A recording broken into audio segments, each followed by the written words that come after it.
moi, à moins que je sois complètement naïf, puis parlons d'éthique, financer un citoyen donne 500 $ à une formation politique parce qu'il dit « Ah, moi, ça, c'est une affaire qui me plaît, c'est un programme qui me plaît. Ah, puis tiens, je vais les aider, puis j'ai mon reçu d'impôt de toute façon pour ça, fait que ça me coûte pas 500. » Le tiers, à peu près. C'est ça, je comprends.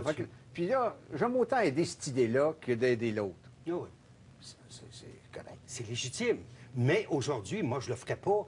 Et surtout, je dis à mes enfants, je dis à mes grands-enfants, ne donnez jamais une scène, ne militez jamais dans un parti politique. Ça va vous suivre toute votre vie.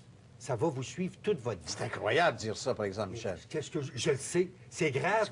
C'est la santé de notre démocratie. Ouais, mais moi, touchez pas à ça. Touchez pas à ça. Oui. Si vous donnez de l'argent au Parti québécois, au Parti libéral... Tu t'en rends bien compte, là. Durant 30 ans, 20-30 ans, vous allez être un libéral et vous allez, parce que vous avez donné 500 pièces en 1998, il y a 12 ans, vous êtes quelqu'un qui a une influence au Parti libéral. Voyons, que c'est ça? Que c'est ça? Mais, mais qui a créé cette situation-là? La presse, moi, je veux bien, là, mais il doit y avoir quelqu'un quelque part. On n'a pas crié au feu pour rien, là. Il y avait de la boucane.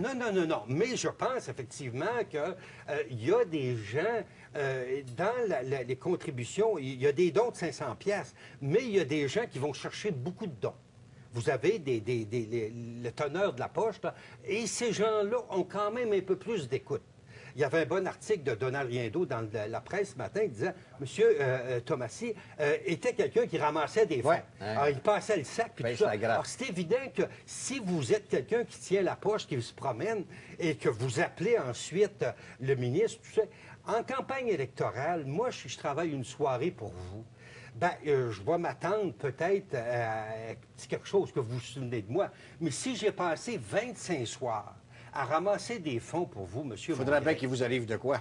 Ben, moi, j'aimerais bien... Je parle pas de retour d'ascenseur. Non, mais vous m'oublierez pas. Ben, non. Vous m'oublierez pas, non. Hein? Vous vous souvenez non, de moi? Non, c'est pas on a eu le temps de se connaître pendant 25 soirs. Puis là, on buvait un bon café ensemble. C'est un bon ami. Oui, c'est ça. Alors donc, c'est un bon ami. Puis là, j'aurais un petit contrat. Mais comment ça peut fonctionner, une société? On va s'attacher les bottines, on fait plus rien. Fait que vous, là, venez pas...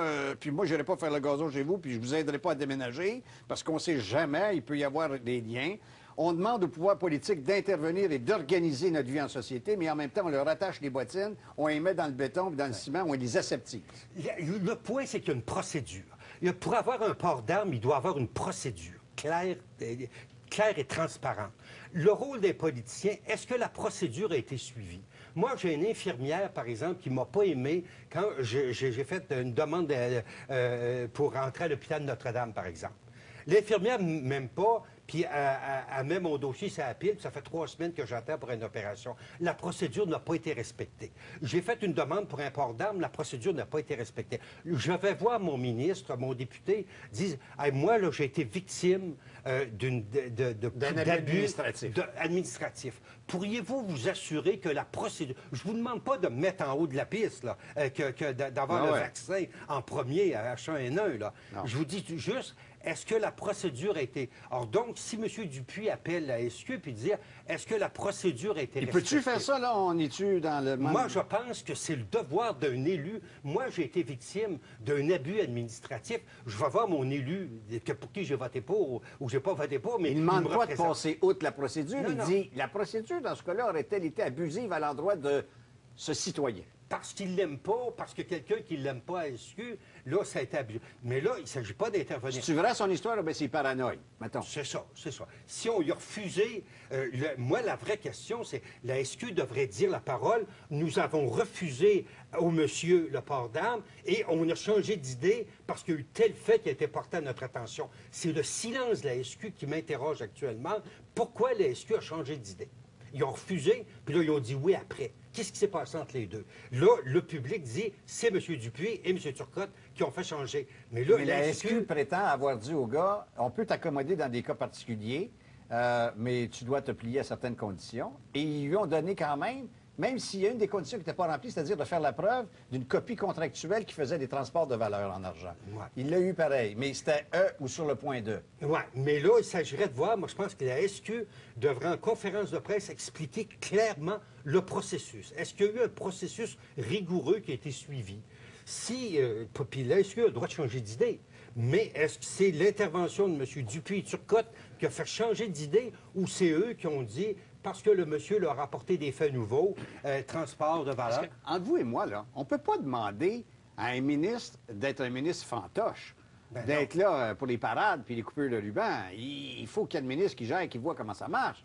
C'est ça. Comment ça se fait que c'est pas encore construit? Comment ça se fait que la route n'est pas encore déblayée? Le ministre du Transport, il appelle. Si c'est ça, il dit c'est loin de mes préoccupations, là, mais je vais aller voir parce que, bon, il y a des gens qui se cassent la gueule. C'est ma job. C'est ça qu'il n'y a pas de lumière de poser puis qu'il y a eu 1500 accidents dans les 6 dernières années. Il faut bien que quelqu'un intervienne, pose la question. Est-ce que c'est du trafic d'influence que de dire de poser un flasher? Non, moi, je pense... Tu comprends? Que, ça finit plus. Le point, c'est les règles du jeu. Est-ce que les règles du jeu sont respectées? Est-ce qu'on a des budgets de construction pour avoir un flasher à tel endroit? Est-ce que, normalement, l'installation d'un flasher, il y a des normes. Est-ce que ces normes-là sont respectées? C'est ça. Mais pas changer les normes. Le danger, c'est qu'ils disent « changeons les normes pour accommoder un tel ». Mais si les normes, c'est de toujours s'assurer que les procédures, les règlements, les règles du jeu sont bien respectées. À la limite, le ministre peut dire « je ne vous demande pas d'intervenir dans ce cas-ci ». Mais il faudrait peut-être revoir nos normes à la baisse parce qu'il y a plus de motos, il y a plus d'accidents. La réalité de la circulation a changé. Ça prendrait peut-être des clignotants. C'est ça. Je vous dis, moi, ne changez pas. Moi, il y avait des gens qui m'appelaient. Pourquoi mon dossier a été refusé à la caisse de dépôt? Bien, là, je faisais venir le gestionnaire de portefeuille. Il m'expliquait en long et en large pourquoi il avait refusé le dossier. Je disais, mon cher monsieur, votre dossier ne remplit pas nos conditions. C'est bien de valeur, c'est tout. Mais j'avais le droit, et c'était de ma responsabilité, de demander aux gens, dis-moi, pourquoi le processus, la procédure, est-ce que ça a été bien respecté? Ceci étant dit, on explique tout ça, M. Nadeau, mais on ne banalise pas ce qui se produit. On ne prétend pas être à la défense des élus qui sont là présentement sous la loupe. Non, mais donnons-leur une chance. Moi, leur job, c'est de s'assurer que les règles du jeu sont respectées. Mais il ne faut pas à tout coup dire ils essayent de changer les règles du jeu pour faire passer leur intérêt particulier. Leur intérêt particulier, c'est de survivre en politique, d'être élu. Et ça, à court terme, à moyen et long terme, le mieux, c'est de respecter les règles du jeu. Si vous trichez, vous allez vous faire poigner. C'est sûr que tu vas te faire prendre. Merci beaucoup, M. Nadeau, de nous avoir expliqué cette problématique générale au Québec. On est là-dessus, là. Hein? C'est notre sport, c'est le deuxième sport national. Après, demain, ça va devenir le premier sport. Demain, après le résultat de la partie de demain. Merci beaucoup. Au revoir, M. Nadeau. Au retour de la pause, on va se rendre du côté de Saint-Jude, justement parler à un conseiller municipal là-bas, M. Christian Vanas, de ce drame et de ce glissement de terrain.